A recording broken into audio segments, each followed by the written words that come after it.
بسم اللہ الرحمن الرحیم۔ السلام علیکم تمام معززین دیکھنے اور سننے والوں کو خوش آمدید۔ چینل کو لازمی سبسکرائب کریں، بہت شکریہ۔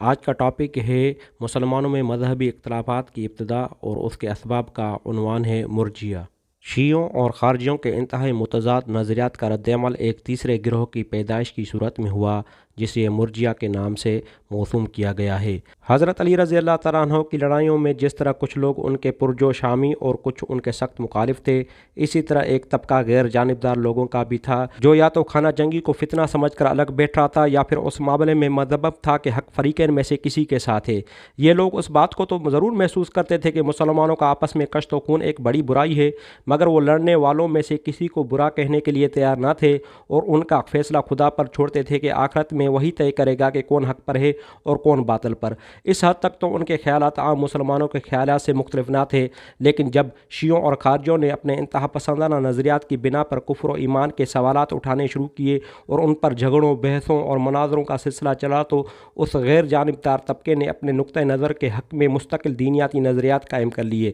جس کا خلاصہ یہ ہے: 1. ایمان صرف خدا اور رسول اللہ صلی اللہ علیہ وسلم کی معرفت کا نام ہے، عمل اس کی حقیقت میں شامل نہیں ہے، اس لیے ترک فرائض اور ارتکاب کبائر کے باوجود ایک شخص مومن رہتا ہے۔ 2. نجات کا مدار صرف ایمان پر ہے، کوئی معصیت ایمان کے ساتھ آدمی کو نقصان نہیں پہنچا سکتی، آدمی کی مغفرت کے لیے بس یہ کافی ہے کہ وہ شرک سے مجتنب ہو اور توحید کے عقیدے پر مرے۔ بعض مرجئہ نے اسی انداز فکر کو آگے بڑھا کر یہ قول اختیار کیا کہ شرک سے کم تر جو برے سے برے افعال بھی کیے جائیں وہ لا محالہ بخشے جائیں گے، اور بعضوں نے اس سے بھی ایک قدم آگے بڑھ کر کہا کہ آدمی اگر دل میں ایمان رکھتا ہو اور وہ دارالاسلام میں بھی جہاں کسی کا خوف نہیں زبان سے کفر کا اعلان کرے یا بت پوجے یا یہودیت یا نصرانیت میں داخل ہو جائے، پھر بھی وہ کامل ایمان اور اللہ کا ولی جنتی ہے۔ ان خیالات نے معاصی، فسق و فجور اور ظلم و ستم کی ایک بڑی ہمت افزائی کی اور لوگوں کو اللہ کی مغفرت کا بھروسہ دلا کر گناہوں پر جری کر دیا۔ اس طرز خیال سے ملتا جلتا ایک نقطہ نظر یہ تھا کہ امر بالمعروف اور نہی عن المنکر اگر اس کے لیے ہتھیار اٹھانے کی ضرورت پڑے ایک فتنہ ہے۔